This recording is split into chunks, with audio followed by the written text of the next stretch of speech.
Greetings from Vanadium, New Mexico. This is a cemetery. Vanadium was first inhabited by indigenous and mestizos and many immigrants from Mexico. And whenever their relatives died, they would bury them here at the cemetery. Today is May 28th, 2021. My name is Manuel Alvo Teran. I was born here in June of 1935. I will be 86 years old next month. And so Joe, who does ancestry, said, "Dad, we got to make a little tour of the cemetery." So I thought, this is it. Either I do it now or I may not be around too much longer. Anyway, we want to take you to a tour here of the cemetery. This cemetery served a little community here called San Jose. But when the Anglos came in, they noticed that the Mexicans were mining at small mine claims, and they found that there were a lot of minerals here, especially lead, zinc, and vanadium. And so in time they changed the name of San Jose to Vanadium. So we will start down at the southern part of the cemetery, and I will speak mostly about people whom I knew, and hopefully it'll be an interesting little tour that we'll take here today.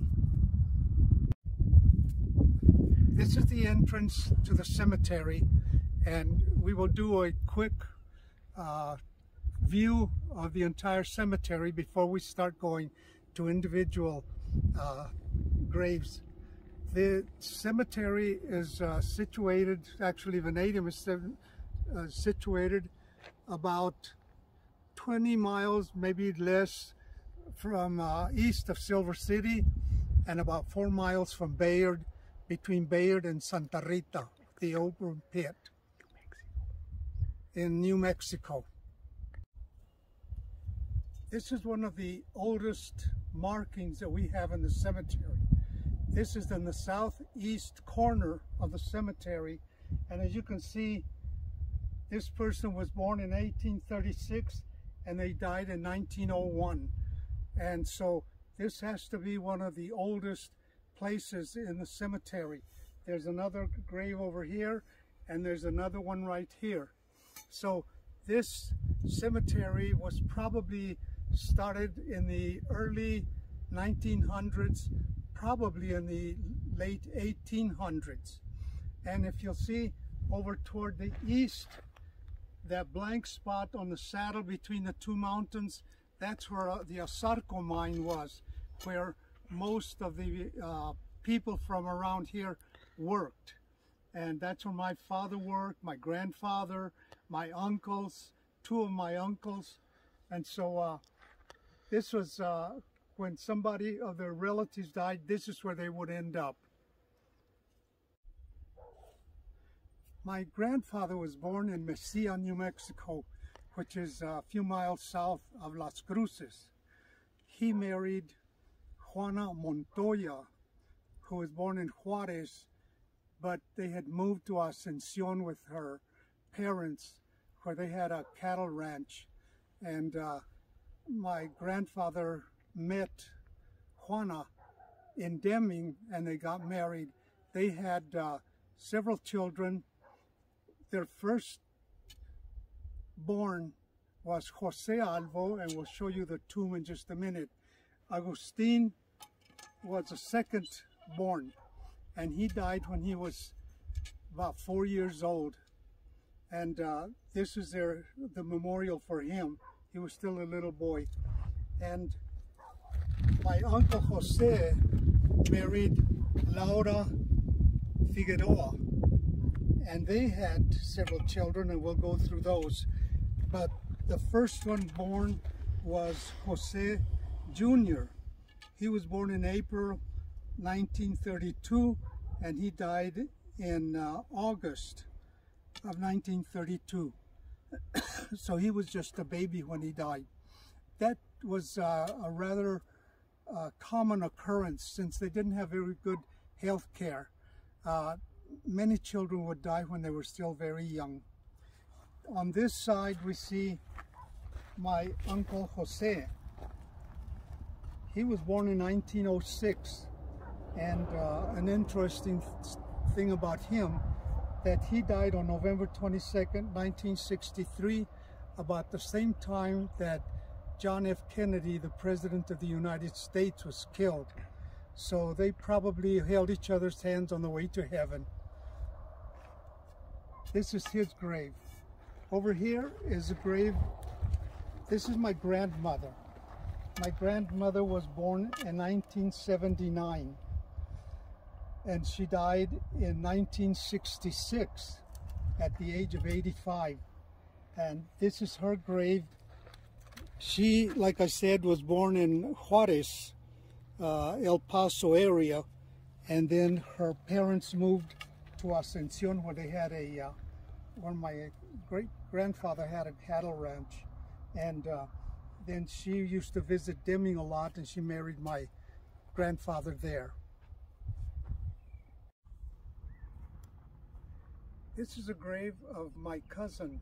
He is son of Jose Alvo. Jose had 4 children, and Laura Figueroa had 4 children: Arturo, Dolores, Carlos, and Consuelo. Of those, only Dolores is still alive. She lives in California.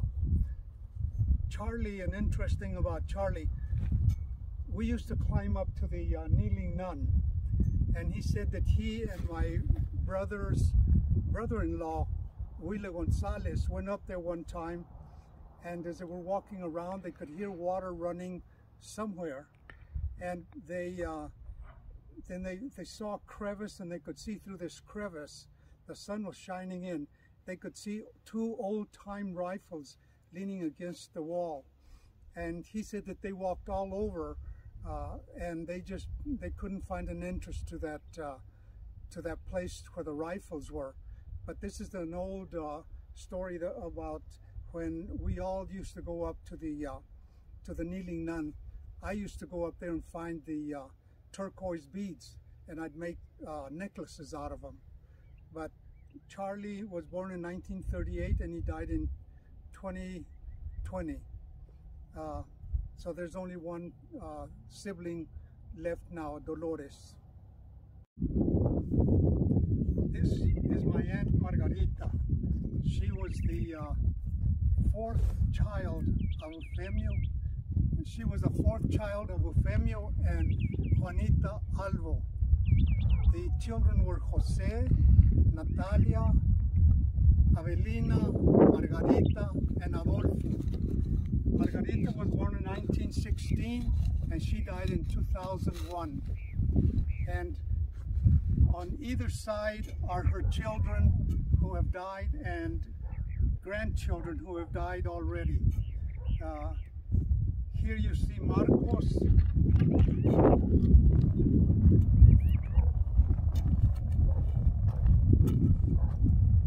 Is this Terry? Rudy. Huh? Rudy.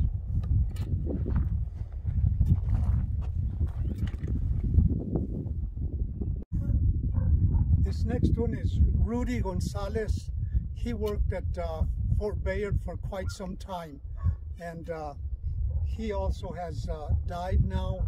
And over here is Josefina. She they lived in California most of the time, but when Margarita came back to Bayard in the early 2000s, she moved also over here.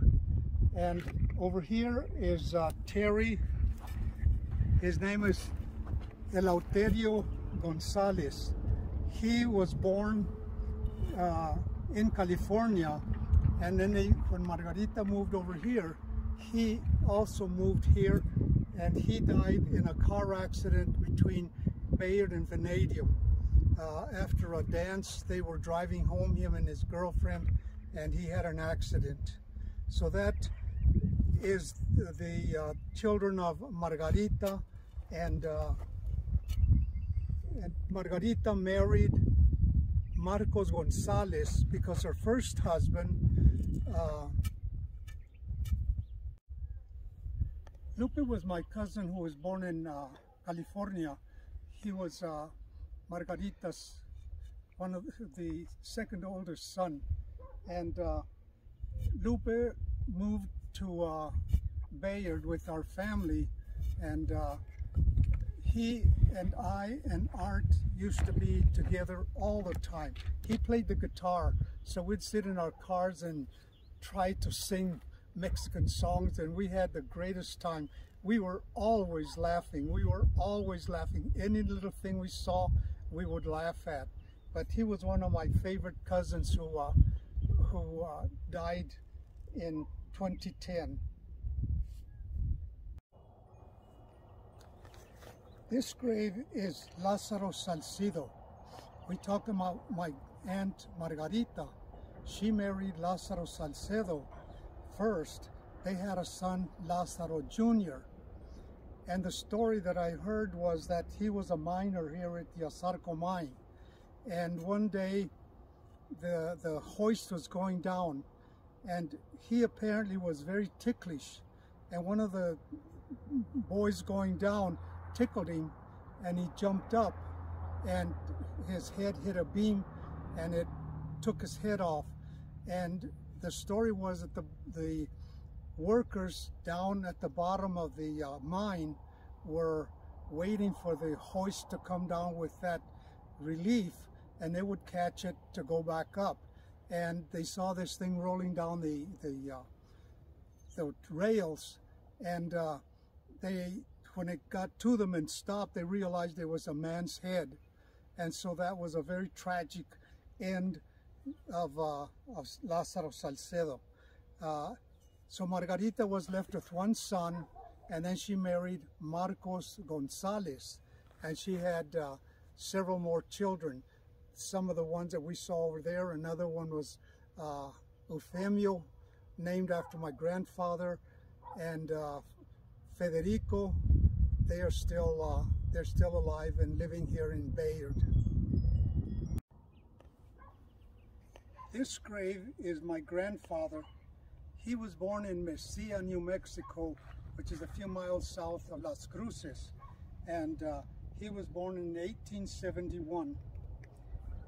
He was what they called a gachupin because he had blue eyes and very light hair. So apparently he was a very strong heir of the Spanish blood. And I remember that I knew my grandfather. I was 3.5 years old when he died. And I remember my grandfather at his house, which is only about 100 yards from here, down toward the creek, past the railroad tracks, that he would read books to me, mostly about the Roman and the Greek cultures. And he taught me a little jingle that I still remember. And I'll see if I still remember it. It went like this in Spanish. Ahí viene saliendo la luna, rodeada de campanitas. Adiós, muchachas bonitas. Adiós, viejas arrugadas. In translation, it would be, here comes the moon rising, surrounded by little bells. Goodbye, beautiful girls. Goodbye, wrinkled old ladies. But he was a very kind man. He used to walk me around the property, and he was just a very, very good man. I was a second grandchild that he had, Arturo Alvo, who was son of Jose. His son was the first one. And so we enjoyed his company for about, he was one of the officers in the Corporación de Mineros Unidos, which was like a fraternity that the Mexican people started here, because at that time there was no health insurance, there was no workers' compensation, there was nothing. If people got injured or killed on the job, there was nothing that the companies would do. So he and several other members started Corporación de Mineros Unidos. That's another story that's on YouTube. If you're interested, you can log into Vanadium New Mexico on YouTube, and you can see the story of that. Over here we have his brother, Guadalupe. Guadalupe was 5 years older than my grandfather, and he died 5 years before my grandfather died. Guadalupe was raised cattle and horses for a living, and he was never a miner. My grandfather was a miner working in the Azarco mines, and my Tío Lupe never had any children, although he married a lady, Doña Jesus, I forget her last name, but he never had any children. He does not have a marker yet, but my son Joe and I are planning to buy a marker very much like my grandfather's, so that he will not be forgotten. This remembrance is my father, Apolonio Chaparro Teran.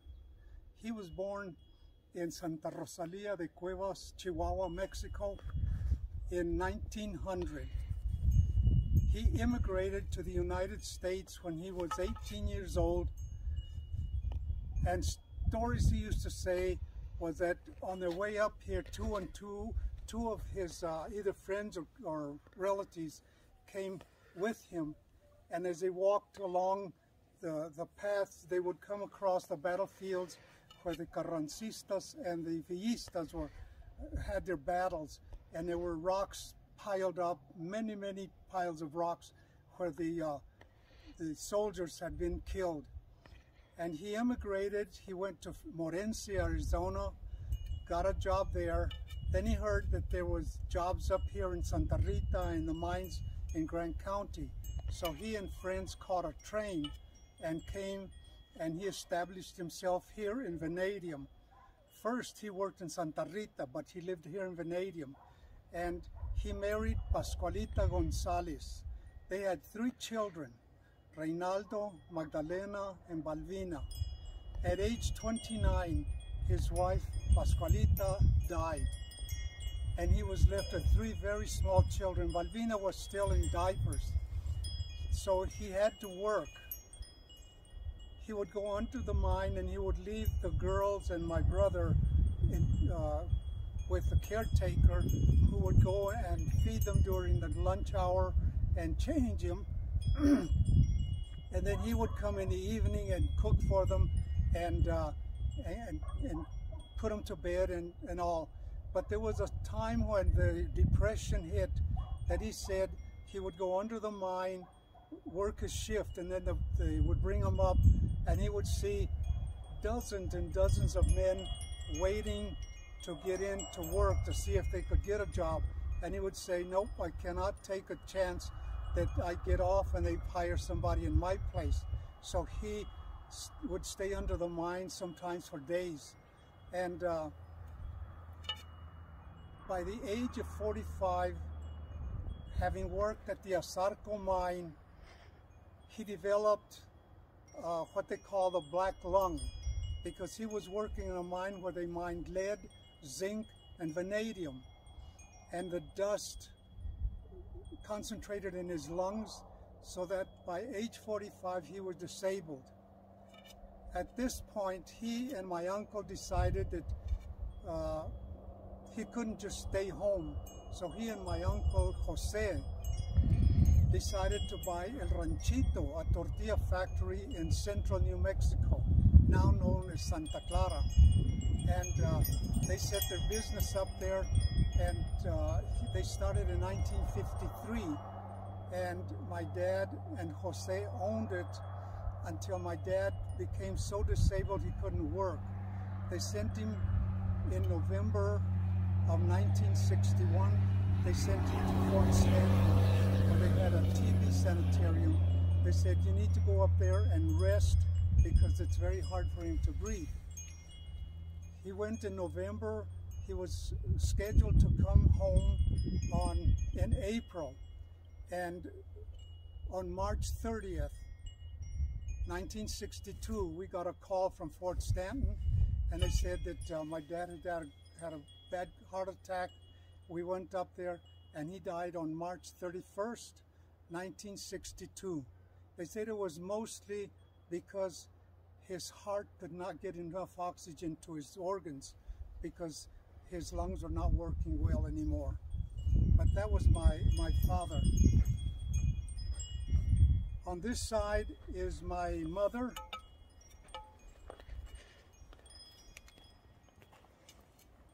After my father's first wife, Pascualita, died, he used to walk along the creek here by my grandfather's, and he saw Natalia. And he started being interested. So they would get against the fence. But my grandfather was very protective of his girls. They would stand along the fence and talk. And one day, my father said, "You know what? I'm going to marry you." And my mother said, "I don't think so, because my father will never let you do that." And he said, my father said, "Whether he likes it or not, you are going to be my wife." And sure enough, they got married in May of 1934, and they lived happily until he died in 1962. And from that union, there were 5 children. I was the oldest one, born in June of 1935. Then I had a little sister, Maria Luisa, who is tombstone here. She was born in 1930.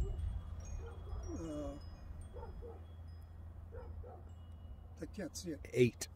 1938, and she died in 1939. She was only 6 months old. Apparently, she died of pneumonia, and so she died. And before she died, I had another sister who was daughter of Apolonio and Pascualita. Her name was Balvina, and she was born in 1931. And I remember the day she died. She was 7 years old. My mom, my older brother Reynaldo, and I were milking a cow in a garage where we had hay stored for our cows that we had. And all of a sudden we heard a scream from the house, and we saw the screen door open. I'd run out, and I saw Magdalena, my sister, open the door. Balvina came bounding down about 5 steps, and her pajamas were on fire. And my mother jumped up, ran to the house, got a quilt, and encircled her with the quilt, and took her to the doctor, Dr. Wilkerson, who had a little office right here by the bridge. And the tragic thing that I learned later on was that when she got there, she didn't seem to be bad. She was standing up, and suddenly a woman came in, and she saw her and said, "Ay, pobrecita, se va a morir." At that time, Balvina looked at my mom and started shaking, and she said, "Mamá, me voy a morir." And my mom tried to reassure her that she was all right. But the doctor sent her to the hospital in Silver City, and she died that evening. And later on in life, after I realized what had happened, I realized that she died not of her burns, because she didn't seem to be burned very badly, but of she just got stressed out and went into shock, and that's what killed my little sister. She was 7 years old. This gravestone is Magdalena. She was the older sister to Balvina. She was born in 1929. She was the one who opened the door for Balvina to come out. And I think she always carried that as a guilt, because she was a very happy girl, but there was always some melancholy part of her that probably she couldn't let go of that. She married Jose Aguilera, and she died in 2014. She is buried at Fort Bayard because Jose was in the Army, and he chose to be buried at Fort Bayard, and so she is buried at Fort Bayard, but we bought this marker to keep her with the family. So that's the story of my father, my mother, Magdalena, Balvina, and Maria Luisa. Down below, behind me, you could see my grandfather and grandmother's house. I used to spend all my time there with my cousin Arturo Turi, who was 2 years older than I was. An interesting thing about that place is that at that time the tailings were not there. This is all waste from the open pit in Santa Rita, but these tailings were not there. So you could see the kneeling nun very well. And I remember in July of 1945, Turi and I'd spent the night, we'd both spent the night at my grandmother's. And we had woken up very early, probably little after 5. And we had pillows behind our back and sitting up and giggling like we were always doing. And suddenly we were in the porch, and this porch was screened in. And my grandfather had tarps that he would roll down. Of course, my grandfather had been dead for a long time, but they were rolled up. So we were sitting there looking out toward the east. And all of a sudden, we saw a flash, and we looked at each other, and we thought, that can't be the sun because it's still dark, and it can't be the sun that suddenly and then disappear. So many years later, I realized that what we had actually witnessed was the flash of the first atomic bomb that was set off in Trinity site. And Art and I got to see that firsthand on that morning in July of 1945. This is the gravesite of a lady named Maria Solis. I remember Doña Maria lived right across the Llanito where we used to play baseball. An interesting thing about her, she was born in 1895 and died in 1973. An interesting about her, she was aunt to Alejo Valdez, who was born in Lordsburg, but he used to come over here to visit her, and being so close to my grandfather's house, he and Avelina, my aunt, fell in love and got married. And Alejo had been in World War II. He had been sent to the Aleutian Islands when the Japanese had captured the Aleutian Islands. He was sent there and was in some of the battles at Attu. My oldest son, John, tuned me into a book called, I forget the name, but Alejo was in that battle of the Aleutian Islands. After he left there, he came home. They called him back and they sent him, no, he didn't come home. From there, he went to Germany. And he used to tell us, not too much, but some stories where they would be marching. This was in the wintertime. They would be marching along, and they would see German soldiers dead along the side. And he said that one time he saw a German officer because of the emblets on his uniform, and he was frozen, and his hands were like this, and he had a real fancy ring. And he went over and he said, I should take that for a souvenir.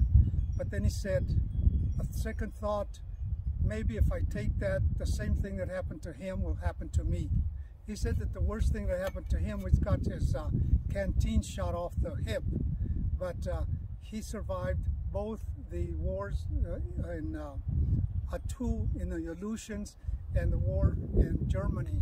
he had a cousin who lived right below here, Rosalio, who was sent to the South Pacific, and he fought against the Japanese. And he said that on one occasion the Japanese overran their position, and he was in a foxhole with 2 other soldiers who had gotten killed, so it was all very bloody. So he says he just lay there very quiet and didn't make a move. The Japanese came up and they were looking for souvenirs and things off the bodies, and he said that he was face down, so they kicked him in the back and turned him over. And he said he didn't breathe, he didn't make any move. And they went through his pockets. Then after they left, he opened his eyes and he was still alive and unhurt. And so we had many people here, even from a small town like Vanadium, who were in World War II and later on in the Korean War. But that's an interesting thing about Doña Maria, that he had this nephew who came to see her. He saw Avelina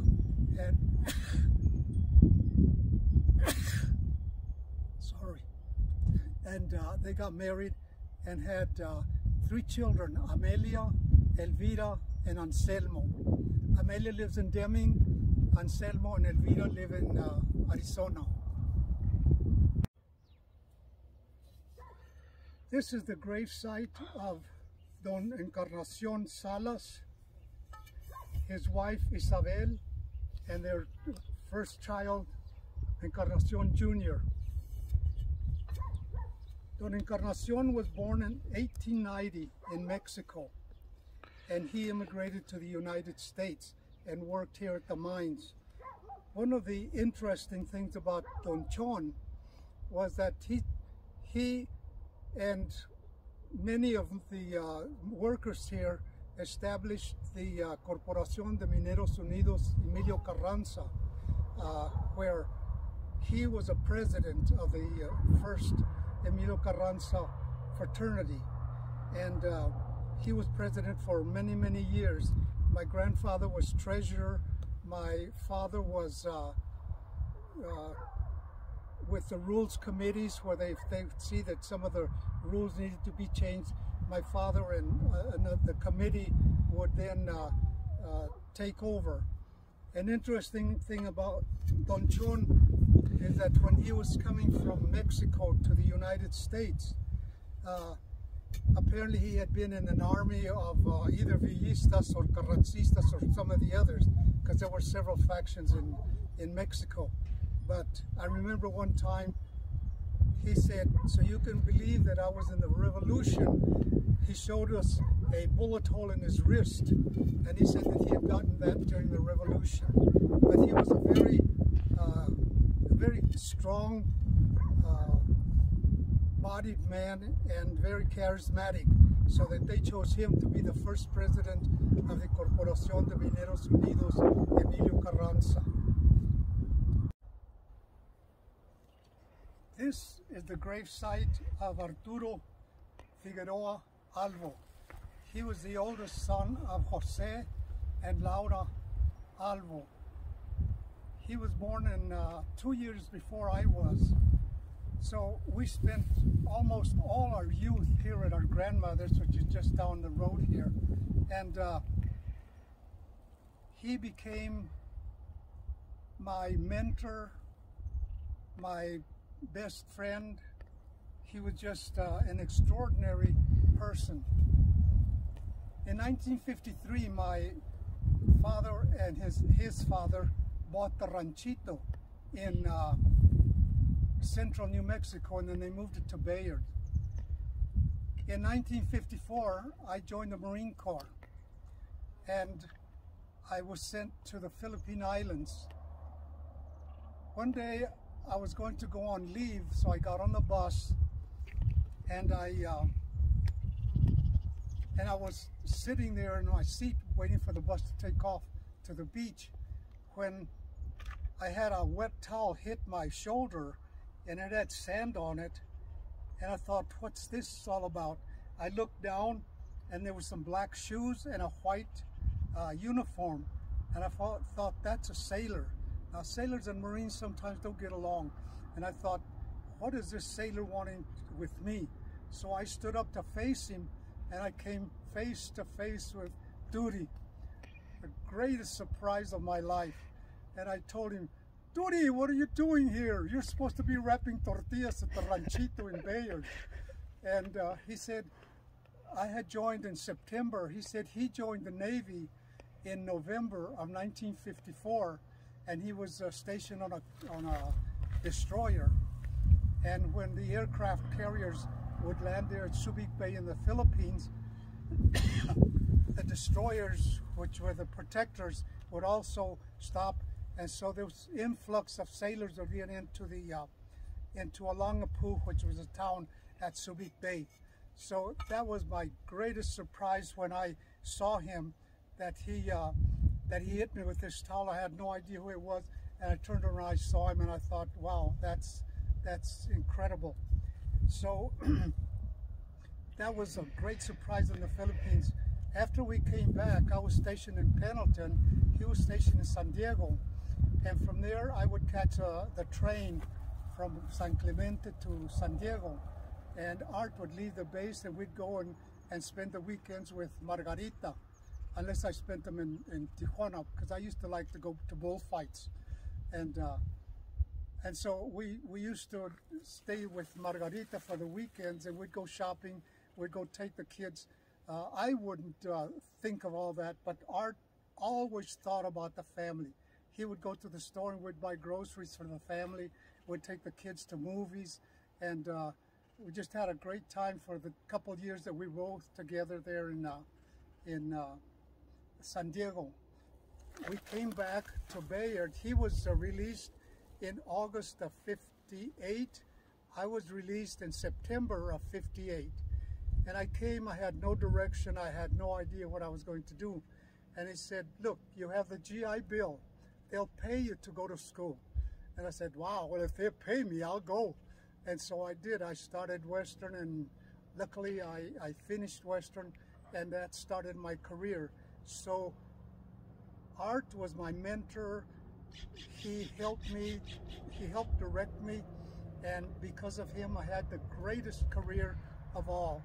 I started teaching in Deming, taught 10 years, became a high school counselor for 12, and a principal for 14. Amazingly enough, I started teaching in 1962.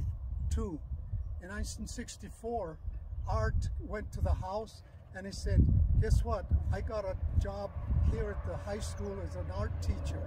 So all the time that I was a counselor at the high school, he was an art teacher there at the high school. So we used to chum together all the time. So all our lives we spent together. And so he did a lot of research on ancestry. He said he used to go to the Mormon church there in Silver and spend hours looking on the computers.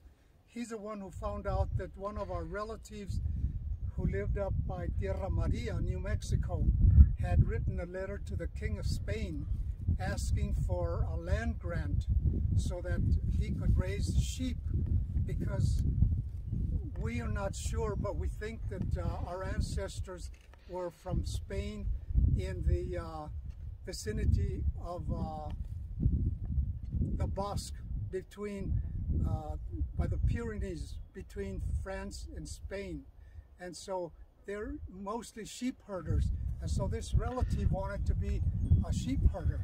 And he showed me the map where it showed where my ancestor wanted the land grant, and also it said this is Indian territory, this is cattle country, and this is something else, so that they couldn't settle there. They had to settle in this one part. But Art was just an amazing human being, and when he died in Tucson, it was a real heartbreak. But that was my cousin. He was my best friend, my mentor, my best friend. this concludes our little tour of the cemetery in Vanadium, New Mexico. I know we spoke mostly about my relatives and people whom we knew and who were related or we knew through the family. We hope that you enjoy our little tour. You can watch it on Vanadium Cemetery, New Mexico, and I hope we enjoy it. It would have been great talking to you. I hope you will watch this, and if you have any stories to tell, contact us.